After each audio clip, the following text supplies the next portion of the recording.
are single. Listen, if you're a single person, you can, from the beginning, know how your ending will look.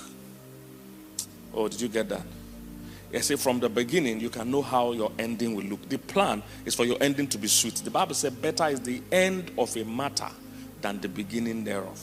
All right? Better is the end of a matter than the beginning thereof. The end is supposed to be sweeter. The end is to say the part of it just shines more and more, brighter and brighter onto the perfect end. So God wants your marriage and even your life to get better with time. But as a single person, there are ways to know now if your marriage will be sweeter with time. There are ways to know if there is hope for longevity in your marriage. There's a way to know. If you will break down in the middle, or if you won't even get to the middle, there's a way to know. Because many people have the impression that, oh, you can never know it's marriage. You can never know the one that is going to work and the one that won't work. That's an insult of years of studies and years of research. And some people don't even know that in this my field, they are professors and they are researchers. Some people think we just wake up and share random things about marriage. That's what some people think. No, there's a science to it, for sure. There's a science to it. There are professors and people that have doctorates in this field for years.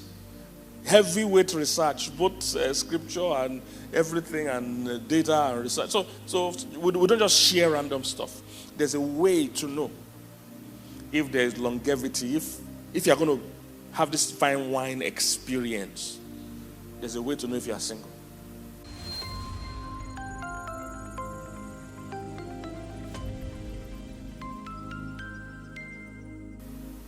From the way some things start, you can know who will make it and who won't make it. You can know.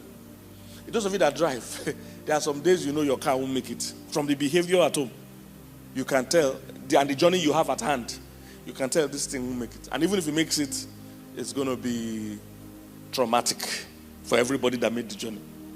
I remember one day, I was going to drive. I like driving, so I was going to drive from Houston all the way to San Antonio to go and preach for a weekend meeting. So they were trying to fly me flights, but I said I'm in too many planes every day of the year. That any opportunity to drive, I would rather take that than fly. So it's about a 3.5 hours drive. If you are fast like me, it's going to be shorter. So I said, no, I'm going to drive. So, okay, we agreed. The car I wanted to use to drive, the night before, I was with one of our guys. He was driving. I was by the side. The same car I was going to use, and the car began to overheat. So we just stopped and he poured water in it. It was evening and the car made it home. So he told me, no, you can use the car. He said, just make sure you top the water and all that. I said, okay, no problem. Now remember, it was evening that thing happened. By the next morning, we had packed all our things to the car. Now I only do those long drives when the car is fun. The car has to be interesting. I can't do it in a boring car. So packed our things in the car, put on the car. But my wife kept saying, this thing that overheated, this is what we want to use for a 4-hour drive. I said, no, the guy says we'll make it. As we started, remember, Houston is very sunny, so there was already hot sun out in the morning. As we started to the gas station, or I think to buy Starbucks or something, like just near the house, the car already overheated to the point where we had to stop. This was just 5 minutes, less than 5 minutes, just to the corner of the road to buy something. The car had already overheated. I remember we were going 3.5 journey, and it was blazing hot. The reason why the evening before seemed like just topping up water would be fine was because it was evening, there was no sun. It looked like we walked. The next morning, the sun was blazing. It was so hot. So we had to take the car back home. You see, you could tell that that car will make it for a 3.5 hour drive in blazing sun. And guess what? By the time we even got another car, because supernaturally God provided another car, one of our guys that stays around had a fun car I could use. So we used that. On our way, we saw the amount of traffic we encountered. We would have carried that car on our head if we attempted to. The traffic was crazy. That car wouldn't have made it. What I'm trying to say is that you can tell sometimes. There are things, to those that are single or in relationships now, there are things you can use to tell if it's going to be sweeter on the way, or if it's going to be bitter on the way. I'll run through a few of them as fast as I can before I talk to the married folks. Number one, if you are in a relationship now, or even in serious talking stage, talking stages in stages. If you're in a relationship or serious talking stage, and number one, you notice there are no compliments. no compliments, the journey is going to be tough. What do I mean by no compliments? That means you hang out with somebody, you talk with somebody, they don't see anything good about you. Most times when you talk, what they do is complain and not compliment. In other words, they never say, oh, I like your dress, or I like this your hair, or I like your sense of humor, I like that you are witty, I like your intelligence, I like you how hardworking you are, oh, I like how, as in nothing, no compliment at all.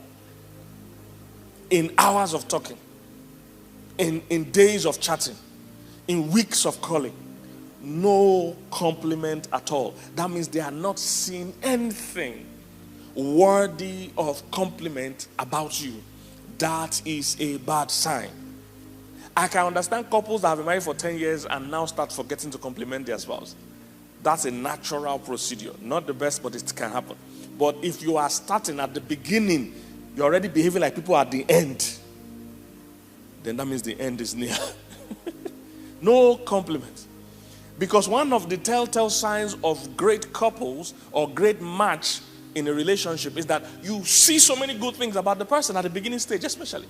Those of you that were here last week, we explained that. You see so many good things about the person. Oh, I like their dressing, I like their shape, I like their color, I like their hair, I like their cook, I like how they talk, I like how they laugh. You are seeing positives. That's how to know you're on the right path. But you've hung out with somebody for a while, and you guys, no compliment is coming from this person. They don't see anything good about you. Nothing exciting about you. Nothing intriguing and interesting about you. That is a bad sign. No compliments coming from them at the beginning stage of the relationship. No compliments. They don't think you are pretty. They don't think there's a feature about you they like your eyebrow, like your nose, like your hair, like your complexion, like how you laugh, like how you talk, like how you listen, like how you walk, like how you respond, like how you are nice. They don't see anything. When people are in love, they see all the positives. That's what I'm trying to tell you. When people are in love, they even see things that other people can't see. Say, hey, I like the way she walks. She limps on one side when she's walking. I like it. That's the way people are in love. Those are the kind of weird things they see. Now, this person says he loves you, or he or she loves you, and they don't see anything. That's a bad sign. No compliments. Number 2, no compromise.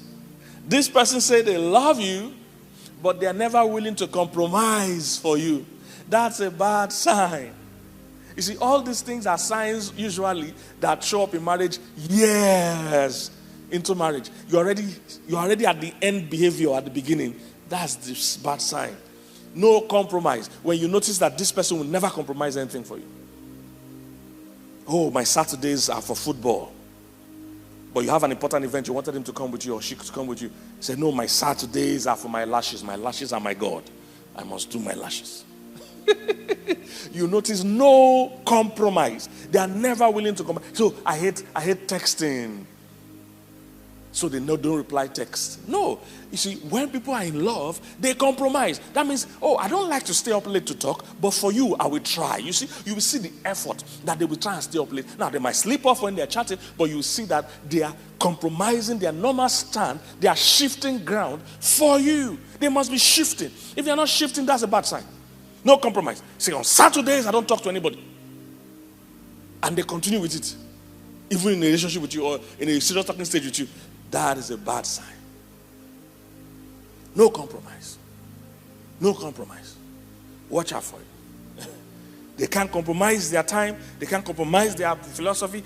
When I mean compromise, I'm not talking about sinful compromise. No, that's not what I mean. I don't mean that they say, I'm a Christian, now I'm going to go and drink alcohol because I want to compromise. That's not what I mean. I mean basic stuff that they didn't have time to do, they didn't want to do.